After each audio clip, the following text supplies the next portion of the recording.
저번 주에도 우리가 이 시간대에 이제 다윗에 대해서 나눴는데 오늘도 동일하게 좀 다윗에 대해서 앞으로 이제 시간이 될 때마다 조금씩 같이 나누려고 합니다. 저와 여러분이 잘 아시는 사무엘상 16장을 보시게 되면 어린 다윗이 이스라엘의 왕으로 이렇게 기름 부음을 받는 그런 장면이 나오게 됩니다.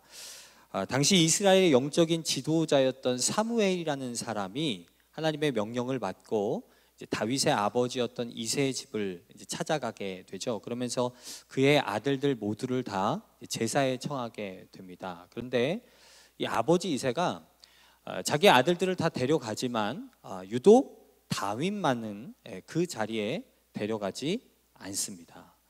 이것에 대해서 여러 이제 주석가들의 어떤 해설들이 있지만 어떤 주석가는 아마도 다윗의 나이가 어렸기 때문이다 이렇게도 이야기를 하고 또 성경에 표현된 것처럼 그의 아버지의 양떼를 지키기 위해서 그가 가지 못했을 것이다 이제 이렇게 이제 해석을 내어 놓습니다. 그런데 사실 이런 해석이 마음에 와닿지는 않아요. 왜냐하면 아무리 나이가 어리다라고 할지라도 제사에 나이 제한을 둔 적은 없습니다. 그리고 아버지의 양떼를 이렇게 지킨다라고 할지라도 얼마든지 다른 사람에게 잠시 잠깐 동안 부탁할 수 있어요. 그리고 생각해 보세요.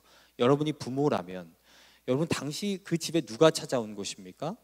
당시 이스라엘을 대표할 수 있는 가장 최고의 영적 지도자였던 사무엘이 온 것입니다. 그런 부모의 마음이라는 게 어떻게 해서든지 그런 영적인 지도자를 자기 자식과 대면할 수 있도록 만들고 싶은 것이 부모의 마음이에요. 그런데 이새는 그날 유독 이 다윗만큼은 배제를 시켰습니다. 그런데 저는 그 이유를 아무래도 성경 이 사무엘상 16장 11절 말씀에서 그 이유를 찾을 수 있을 것 같아요. 말씀이 이렇게 되어 있습니다. 또 사무엘이 이새에게 이르되 내 아들들이 다 여기에 있느냐? 이새가 이르되 아직 막내가 남았는데 그는 양을 지키는 자니이다. 사무엘이 이새에게 이르되 사람을 보내어 그를 데려오라. 그가 여기 오기까지는 우리가 식사 자리에 앉지 아니하겠노라. 이렇게 이야기를 하죠. 자, 저기에 막내라는 단어가 있습니다. 막내라는 저 히브리 단어 하카톤이라는 단어를 쓰는데 저 단어는요 우리나라 뜻으로 막내라는 뜻도 가지고 있지만 근데 또 다른 한편으로 보잘것없는, 중요하지 않은 이런 뜻도 가지고 있어요. 저는 저 막내라는 단어가 당시 아버지 이새와 그리고 형들이 이 다윗을 바라봤을 때의 시각을 그대로 보여준다라고 생각합니다. 다윗은 그만큼 존재 가치가 없는 거예요. 중요하지 않은 거예요. 절대 왕이 될 제목은 아니었다라는 것이죠. 그런데 그 자리에 다윗이 오게 돼요. 그리고 이 사무엘 선지자에게 하나님께서 뭐라고 말씀하시는가? 그 다음 12절 말씀에 이렇게 말씀하시죠. 이에 사람을 보내어 그를 데려오매 그의 빛이 붉고 눈이 빼어나고 얼굴이 아름답더라. 여호와께서 이르시되 이가 그니 일어나 기름을 부으라 하시는지라. 이렇게 말씀하십니다. 여러분 저 말씀을 가만 보십시오. 저 말씀을 보시게 되면 하나님이 보시는 시각과 사람이 보는 시각이 전혀 다르다는 걸 알 수 있어요. 하나님은 그 사람의 중심을 보십니다. 근데 사람은요 그 사람의 외모와 배경을 봐요. 그래서 하나님께서 지금 뭐를 보고 계세요? 다윗을 보고 계시는 거예요. 제가 말씀드렸던 것처럼 중요하지 않은, 별로 가치가 없는 사람인데도 불구하고 그의 중심을 보고 계시다라는 것입니다. 물론 다윗은 연약합니다. 부족함이 많은 사람입니다. 근데 하나님께서 그의 어떤 것을 보고 계시냐면 다윗이라는 원석을 보고 계신 거예요. 그래서 이 다윗이라는 원석을 어떻게 하냐면 하나님의 계획 속에 깎아갑니다. 다듬어가요. 연단하고 훈련합니다. 그런 다음에 하나님이 만드신 다윗이라는 이 보석을 하나님의 때와 하나님의 방법대 무대 위에 올리십니다. 그리고 나서 이스라엘 왕으로 삼으시죠. 많은 당신의 백성들을 다윗에게 맡겨주십니다. 그게 다윗이에요. 자, 그러면 질문해 보십시오. 여러분 왜 다윗입니까? 왜 다윗이에요? 여러분 이스라엘은 하나님의 나라잖아요. 그러면 그 당시에 다윗 말고도 얼마든지 좋은 믿음의 사람들은 충분히 있었습니다. 그런데도 불구하고 하나님께서 이 다윗이라는 사람을 선택하셨습니다. 물론 이것은 전적인 하나님의 은혜예요. 그러나 그 안에는 다윗의 다윗됨이 있어요. 이게 녹아져 있어요. 이걸 놓치시면 안 돼요. 그리고 그 이유에 대해서 사실은 오늘 본문이요, 보이지 않는 다윗의 다윗됨, 그 다윗의 숨겨져 있던 중심을 아주 잘 보여주고 있어요. 왜 다윗인지를 아시려면 오늘 본문에 있는 이 다윗의 중심을 한번 주목해 보셨으면 좋겠습니다. 자, 함께 읽은 이 말씀은요, 사무엘하 8장 정도면 어느 정도냐면 다윗의 전성기 때예요.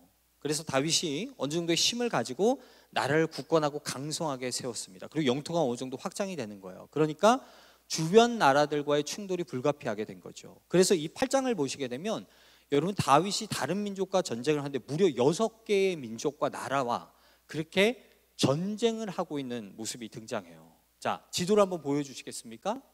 저 지도를 보시면 잘 안 나와 있지만 지금 다윗이 어디과 전쟁을 하냐면 모압이라는 곳과 전쟁을 하고요. 그리고 옆쪽에 있는 블레셋이라는 곳과 전쟁을 하게 됩니다. 그리고 밑쪽에 있는 에돔이라는 곳과 전쟁을 하고요. 그리고 위쪽에 있는 소바와 다메섹 그리고 하맛이라는 곳과 저렇게 전쟁을 해요. 제가 동그라미 이렇게 쳐드렸죠. 잘 보세요.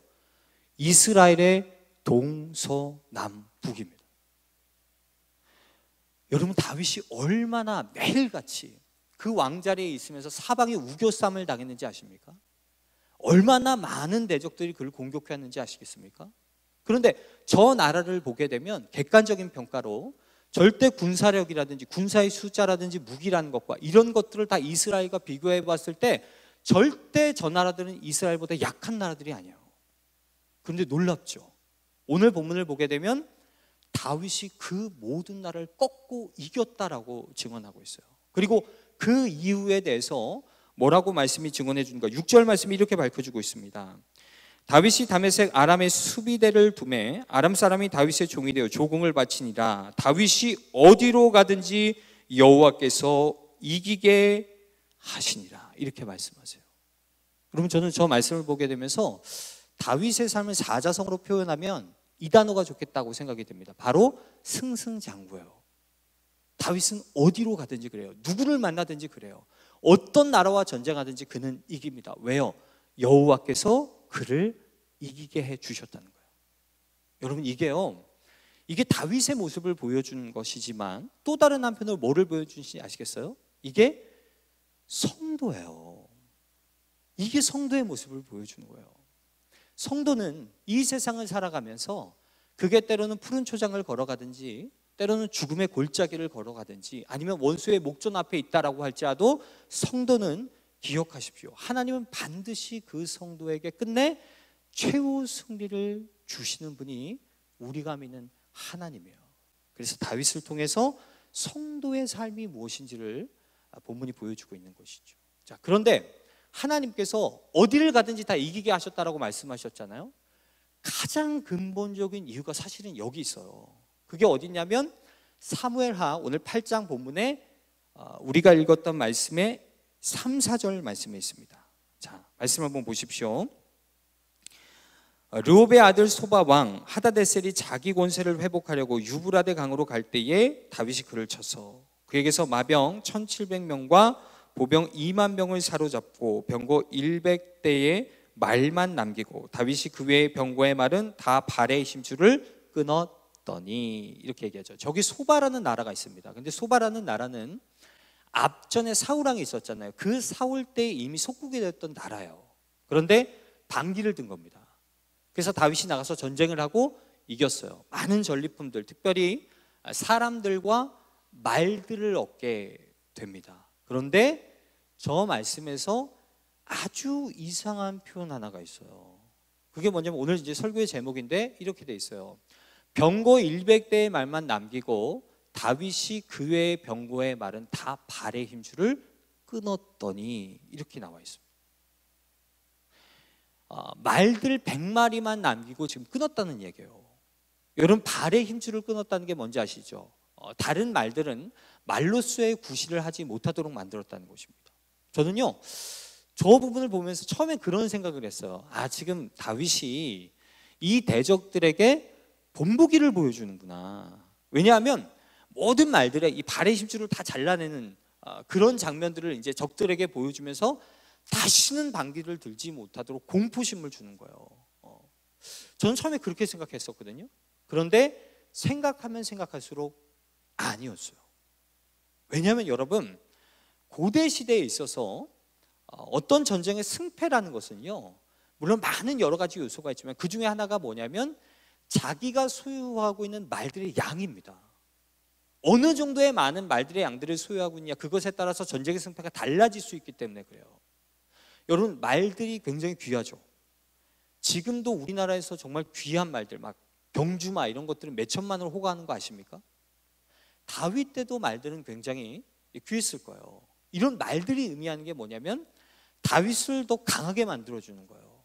다윗을 더 힘있게 만들어주고 다윗을 더 부유하게 만들어줄 수 있는 게 바로 이 말들입니다. 그리고 더 나아가서는 아까 제가 소바라고 말씀을 드렸잖아요. 여러분, 소바에서 전쟁을 해서 이겼습니다. 전리품으로 말들을 취하게 됐어요. 그런데 그 소바라는 것과 다윗이 있었던 예루살렘까지의 거리가 얼마냐면 대략 한 250km입니다. 250km가 우리나라로 따져서 어느 정도가 되냐면 서울에서 대구 정도의 거리예요. 그러면 얼마든지 그 말들을 데려갈 수 있다고요. 제가 다윗이었다면 저는 다 데려갔을 거예요. 제가 다윗이었다면. 그런데 다윗은 어떻게 하냐면 그 말에 발의 힘줄을 다 잘라냈다는 거예요. 어느 정도 양을. 이 본문 속에서 기록되어 있었을 때 사로잡힌 마병의 숫자가 1700이라고 그랬습니다. 사로잡힌 마병의 숫자만. 그러면 최소 아무리 못 잡아도 1000마리 정도 잡아봅시다. 그러면 900마리의 말발의 힘줄을 다 잘라낸 겁니다. 100마리의 말만 그렇게 남겨놓은 거예요. 왜 그랬을까요? 여러분, 왜 다윗이 이랬을까요?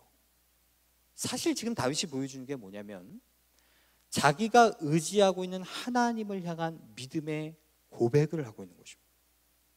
왜냐하냐면 이게 지금 다윗의 신념 가지고 이렇게 하는 게 아니거든요. 자기 생각 가지고 이렇게 하는 게 아니에요. 절대적인 하나님의 말씀을 근거로 해서 이렇게 하는 거예요. 자, 신명기 17장 15절에서 16절 말씀에 이후에 이스라엘 왕이 세워지면 이렇게 해라라고 주신 말씀이 있는데 제가 읽어드리겠습니다. 반드시 내 하나님 여호와께서 택하신 자를 내 위에 왕으로 세울 것이며 내 위에 왕을 세우려면 내 형제 중 한 사람을 할 것이요 내 형제 아닌 타국인을 내 위에 세우지 말 것이며 그는 병마를 많이 두지 말 것이요. 자, 병마를 많이 두지 말래요. 말들을 많이 두지 말래요. 왜요? 왜 그럴까요, 여러분? 왜냐하면 사람이라는 것은 눈에 보이지 않는 하나님보다 눈에 보이는 말들을 더 쉽게 의지하는 존재이기 때문에 그렇습니다. 그래서 제가 말씀드린 것처럼 다윗은 이 말들이 얼마든지 자기의 힘이 될 수 있고 자기를 강하게 할 수 있지만 단지 하나님의 말씀 때문에 그 말들의 발의 힘줄들을 다 잘라내고 있는 것이죠. 그러면서 하나님께 고백하는 거예요. 하나님, 나는 이 말들을 의지하지 않습니다. 나는 하나님 당신만 의지합니다. 이렇게 무언의 신앙의 고백을 드리고 있는 것입니다. 자, 물론 이런 생각을 할 수 있어요. 다윗이니까 그러겠지. 왜냐하면 다윗은 왕이었으니까 많은 말들을 가지고 있었을 거잖아요. 그러니까 얼마든지 그런 말들 정도는 발의 힘줄을 잘라낼 수 있겠지, 이렇게 생각할 수 있을 거예요. 그러나 그건 사람이 어떤 존재인지 모르고 하는 생각입니다. 여러분, 사람이 어떤 존재인지 아십니까? 내가 10마리를 가지고 있어요. 그러면 나는 20마리를 가지고 싶어요. 이미 1000마리의 말이 있어요. 그래도 그 이상을 가지고 싶은 게 사람의 탐심이에요. 다윗은 우리와 성경이 동일한 사람입니다. 여러분, 흔히 사람의 마음속엔 왕자가 있다라고 이야기해요. 근데 그 왕자는 하나입니다. 자, 보이지 않는 지금 다윗 마음속에는 왕자를 한번 생각해 보시겠어요? 다윗은요, 이스라엘 왕이에요. 그럼 충분히 자기 마음속에는 그 의자에 앉을 자격이 있어요. 근데 다윗은 어떻게 하시는지 아십니까? 그 자리에서 내려갑니다. 그리고 하나님을 그 자리에 앉게 만들어요. 그리고 자기는 그 밑에 철저하게 내려앉아서 그 하나님만을 의지하는 겁니다. 그게 뭔지 아세요? 그게 진짜 믿음이에요. 그게 진짜 믿음이에요. 여러분, 오늘 하나님의 말씀은 저와 여러분 모두에게 다 도전한다고 생각해요. 우리에게도 사실은 있거든요. 우리에게도 마치 이 말의 발의 힘줄처럼, 여러분, 말의 발의 힘줄이라는 것이 말을 더 높게 뛸 수 있고 더 빠르게 뛸 수 있도록 만들어주는 거잖아요. 그런 것처럼 우리가 붙들고 있는 것이 있어요. 이걸 붙들고 있으면 여러분 해롭지 않아요. 우리의 인생을 더 풍족하게 만들어줄 수도 있고 더 힘있게 만들어줄 수 있고 더 강하게 만들어줄 수 있어요. 근데 반대로 그걸 부여잡으면 부여잡을수록 우리가 하나님과 멀어질 수 있는 어떤 그것이 우리 모두에게 다 있습니다. 그게 뭘까요, 여러분? 우리 모두에게 있는 그거. 자, 이렇게요, 정말 이 말의 힘줄만 꽉 부여잡고 살았던 많은 사람들이 등장해요. 성경을 보게 되면 대표적인 사람이 누구냐면 바로 사울 왕입니다. 여러분, 제가 아까 이제 말씀을 드렸잖아요. 다윗의 인생을 평가했었을 때 한 줄로 이야기하면 어디를 가든지 하나님께서 이기게 하신 승승장구한 인생이라고 평가를 했잖아요. 그런데 이 사울 왕을 어떻게 평가할 수 있냐면 사무엘상 14장 52절에 한 줄로 이렇게 요약할 수 있어요. 이렇게 되어 있습니다. 사울이 사는 날 동안에 블레셋 사람과 큰 싸움이 있었으므로, 잘 보세요, 사울이 힘센 사람이나 용감한 사람을 보면 그들을 불러 모았더라. 자, 사울의 인생이 어떤 거죠? 눈앞에 보여지는 사람만 의지했었던 사람이 이 인생이에요. 그래서 이 사람을 감아보게 되면 평생 그 말의 발에 힘줄을 꽉 부여잡고 사는 그 사람들의 대표적인 특징이 어떤 건지 알 수 있어요. 이 사람들은 사람이 살아가면서 날마다의 하나님의 은혜가 필요한데 절대 하나님의 은혜를 구하지 않습니다. 하나님의 도우심이라는 건 늘 필요한데 그런 도우심은 필요치 않아요. 하나님의 함께하심, 그런 거 괜찮습니다. 왜 그런지 아시겠어요? 눈앞에 말들이 보여지기 때문에 그래요. 자기 앞에 있으니까. 그게 마치 하나님보다 더 커 보이거든요. 그게 마치 자기를 지켜줄 것 같거든요. 그런데 잘 아시죠? 세상의 모든 것은 다 썩어집니다. 모든 것은 다 썩어집니다.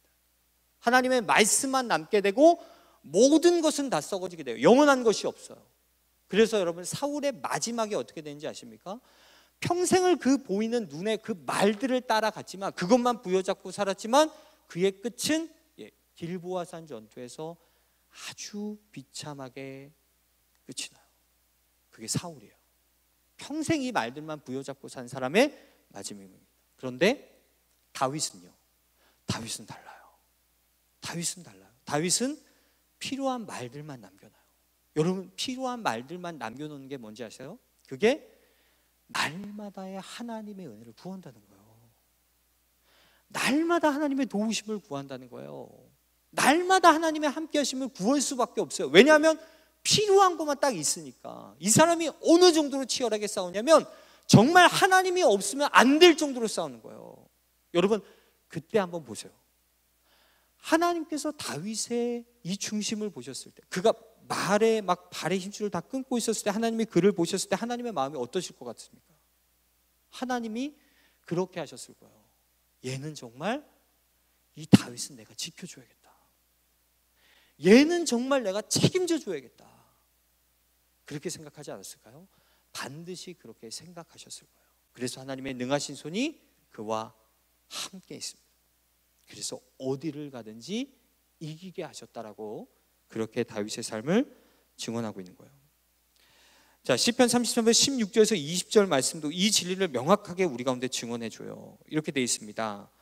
많은 군대로 구원 얻은 왕이 없으며 용사가 힘이 세어도 스스로 구원하지 못하는도다. 구원하는 데에 군마는 헛되며 군대가 많다 하여도 능히 구원하지 못하는도다. 여호와는 그를 경외하는 자 곧 그의 인자하심을 바라는 자를 살피사 그들의 영혼을 사망에서 건지시며 그들이 굶주릴 때에 그들을 살리시는도다. 우리 영혼이 여호와를 바라며 그는 우리의 도움과 방패시로다. 이렇게 이야기합니다.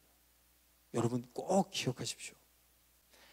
저와 여러분을 구원할 수 있는 것은 많은 군대가 아닙니다. 내가 손에 쥐고 있는 그 못이 절대 아닙니다. 용맹한 어떤 사람이 절대 우리를 구원해 줄 수 없습니다. 이 말씀이 명확하게 이야기해 준 것처럼 우리를 구원하실 수 있는 유일한 분이 우리의 도움과 방패 되시는 그 하나님이에요. 다윗의 인생이 보여주는 것입니다. 여러분, 한 번 더 스스로에게 질문해 보십시오. 우리가 부여잡고 있는 게 뭘까요, 도대체? 하나님보다도. 여러분, 이 우선순위 싸움이라는 게 굉장히 치열합니다. 다윗을 보세요. 다윗도요, 자기 나름대로의 힘과 권력이 있었을 거예요. 그런데 그 어떤 것도 치고 들어오지 못하게 만들잖아요. 어떤 것도 하나님보다 앞설 수 없도록 만들어요. 어떤 것도 하나님보다 의지할 수 없도록, 어떤 것도 하나님보다 기댈 수 없도록. 그래서 그게 치고 들어왔을 때 잘라냅니다. 믿음이란 것은요, 정말 치열한 우선순위의 싸움이에요. 우리에게는 어떤 것이 있을까요? 사람의 연약함이라는 게 다 달라요, 여러분. 다 동일하지 않아요. 어떤 사람에게 있어서는 잘라내야 될 것이 자기 자녀일 수도 있어요. 제가 예전에 한 선교사 모임에서 그런 이야기를 들었던 적이 있어요. 선교사잖아요, 여러분. 선교사가 뭐죠? 고국을 떠나는 곳입니다. 하나님 사랑해서 고국을 떠나서 그 외진 타국에서 복음을 전하는 사람들이 선교사라고 말하지 않습니까? 그런데 그 사람도 어떤 고백을 했었냐면 그런 이야기를 하더라고요. 내가 이 타국에 와서 여태까지 하나님만 사랑하는 줄 알았는데, 근데 가만 보니까 내 자녀는 포기하지 못하겠더라. 가만 보니까 내 자녀를 내가 하나님보다도 더 사랑했더라. 이렇게 눈물로 고백했었던 고백을 들었던 적이 있어요. 여러분, 자녀가 그렇게 될 수 있어요. 어떤 사람에게선 사람의 인정이 그래요. 여러분, 연예인들 가만 보십시오. 다 그렇지는 않지만 극단적인 선택을 하는 사람도 있어요. 근데 왜 그런지 아시겠어요? 다는 아니지만 사람의 인정이라는 것이 자기의 삶을 좌지우지하기 때문에 그렇습니다. 어떤 사람은 자기 자존심이 그래요. 다 건드려도 자기 자존심은 건드리면 안 돼요. 어떤 사람은 재정이 그래요. 어떤 사람은 자기 명예가 그래요. 우리도 다 달라요. 저도 다르고 여러분도 달라요. 그런데 그걸 잘라내는 건 우리 공통적으로 다 죽을 것 같을 거예요. 그걸 잘라내는 것 자체가. 그런데 기억하십시오. 그걸 잘라내기 시작할 때 바로 그때부터 시작됩니다. 그때부터 이전에 맛보지 못했었던 하나님의 은혜라는 게 시작되는 거예요. 말씀드렸잖아요. 얘는 내가 진짜 지켜줄 수밖에 없겠다. 얘는 내가 책임져 줄 수밖에 없겠다. 그때부터 하나님의 인도하심이 시작되는 거예요. 여러분, 그때예요. 그때부터 우리 스스로 우리의 삶을 만들어가지 않아요. 하나님이 우리 인생을 세워주시는 것입니다. 그게 다윗의 모습을 통해서 우리에게 보여주시는 하나님의 계획과 섭리입니다. 자, 마지막으로 하나님께서 다윗에게 어떤 은혜를 주시는가? 본문 6절 하반절 말씀에 다시 한번 보시게 되면 우리가 아까 나눴지만 이렇게 증언하고 있습니다. 다윗이 어디로 가든지 여호와께서 이기게 하시니라. 이렇게 말씀하세요. 어디를 가든지 이기게 하셨대요. 여러분, 정말 하나님을 의지하는 자, 그 사람에게 하나님은 이런 은혜를 주고 싶어 하세요. 여러분, 이렇게 생각해 보십시오. 다윗이요, 처음에 그 사무엘상에서 골리앗과 싸우잖아요. 말도 안 되는 싸움이죠. 근데 그 싸움에 나갑니다. 그리고 사울 왕에 대해서도 여러분, 광야에서 10년 동안 유랑했잖아요. 그 치열한 유랑 생활 속에서도, 그리고 나중에 우리가 오늘 보면 나오는 것처럼 그 주변에 무수하게 많았던 그런 대적들이 있었지만 하나님이 어떻게 하셨다고요? 어디를 가든지 이기게 하셨대요. 그게 하나님께서 우리 모두에게 주시고 싶어 하시는 그 은혜입니다. 이런 말씀을 정리하면서요, 다윗의 시편 중에 제가 한 부분만 좀 읽어드리고 싶은 부분이 있어요. 그게 뭐냐면 시편 34편 10절 말씀입니다. 10절 말씀에 이렇게 되어 있어요. 젊은 사자는 궁핍하여 주릴지라도 여호와를 찾는 자는 모든 좋은 곳에 부족함이 없으리로다. 이렇게 고백합니다. 자, 다시 한번 읽어드릴게요.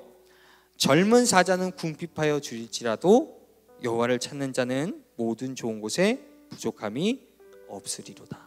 이렇게 다윗이 고백하는 자기 시편입니다. 여러분, 동물의 왕국 보신 적 있으세요? 동물의 왕국? 예, 저기서 뭐가 나왔죠? 젊은 사자는 이렇게 나왔죠. 젊은 사자는 절대 줄이지 않아요. 절대 줄이지 않아요.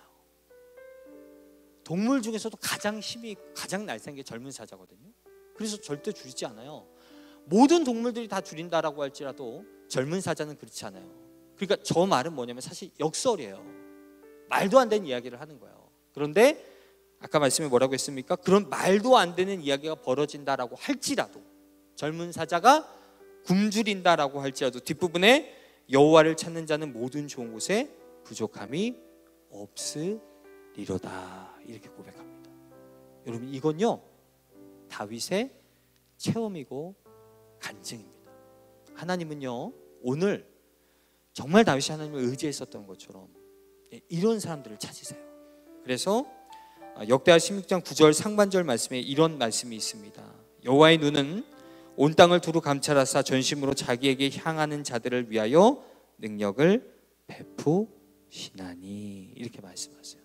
하나님이 전심을 다해서 온 땅을 두루 살피시며 찾으십니다. 어떤 자를? 정말 하나님을 의지하는 자를, 정말 전심을 다해서 하나님을 의지하는 그 사람을 찾으신대요. 다윗과 같은 그 사람을. 그리고 그에게 하늘의 문을 여시고 정말 하나님의 능력을 그에게 주고 싶어 하신다라고 저 말씀이 가르쳐 주십니다. 저는요 말씀을 전하는 자로 간절히 축원합니다. 그게 저였으면 좋겠습니다. 그리고 그게 여러분이었으면 좋겠습니다. 그리고 그게 우리 교회였으면 좋겠습니다. 하나님께서 정말 이 마지막 시대 때 하나님을 의지하는 그 사람을 찾으실 때 그의 눈길과 그의 마음이 우리 모두를 향했으면 좋겠습니다. 그래서 우리의 삶에서 오늘 다윗이 누렸던 은혜들처럼 어디를 가든지 능히 이기게 하셨다는 그 은혜가 우리의 삶에서도 경험될 수 있는 그런 복된 길, 복된 발걸음 걸어갔으면 좋겠습니다. 하나님께서 오늘 이 밤에 저와 여러분 모두에게 이 은혜를 주시기를 주님의 이름으로 간절히 축원을 드립니다.